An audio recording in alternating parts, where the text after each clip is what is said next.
But let's talk about the marketing thing, because if you listen to the hype online, which I love to listen to, but I discount 90% of what I hear on this, is marketing companies are dead.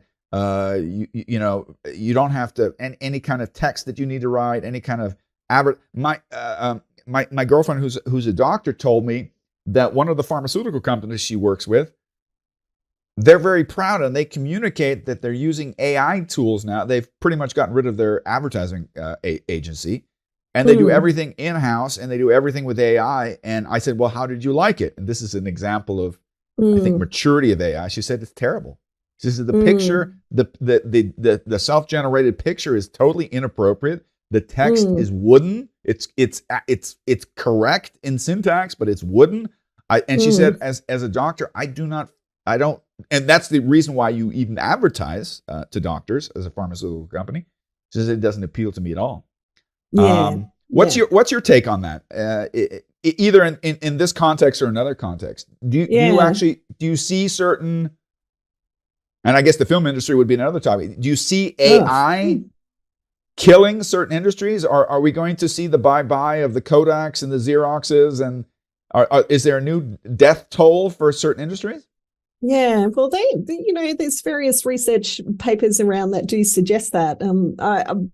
But for me, as an optimist, I also know that it's a continuum of impact, isn't it? Because I had the great honor recently to be on a panel that was exploring the implications of artificial intelligence on creativity and the artist impression. And I was there as the social science futurist type perspective. And there were people on the panel that were really awesome, amazing artists. And there were people there from a range of different perspectives, including from our First Nations people here. And we were talking about, well, what does it mean, even from the perspective of image generation with artificial intelligence, and where is the line in terms of intellectual or cultural ownership of images and symbols and those processes? And it was really, on our group, we had people who were polar opposite, which makes a good panel.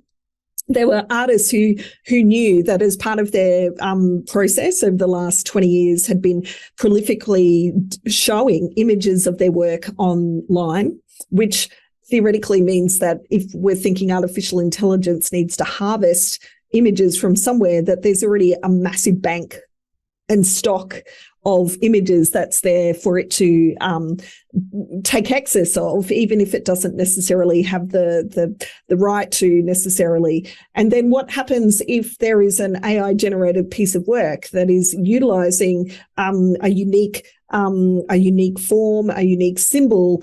Where's the line in terms of intellectual property? So I sort of also see it varies a bit in the marketing area as well, in that context. So yeah, in the area of marketing, I think it's a little bit similar to the challenge for artists and other creatives, because often people who are drawn to marketing go for a variety of perspectives. There's those that love the creative and the design process. There's those that like the creativity and the messaging to get an outcome for the client that they're actually working for. And at the moment, a full replacement of a marketing team is probably not the smartest move, given that artificial intelligence at the moment is not a fully inclusive set of information. There's been test cases to demonstrate that AI can bring a bias. I know there are many people trying to work on ways to soften off those bias elements, but what we're really wanting to keep as part of the process, regardless of who generates the copy, for want of a better word. You're alluding to something that's incredibly important.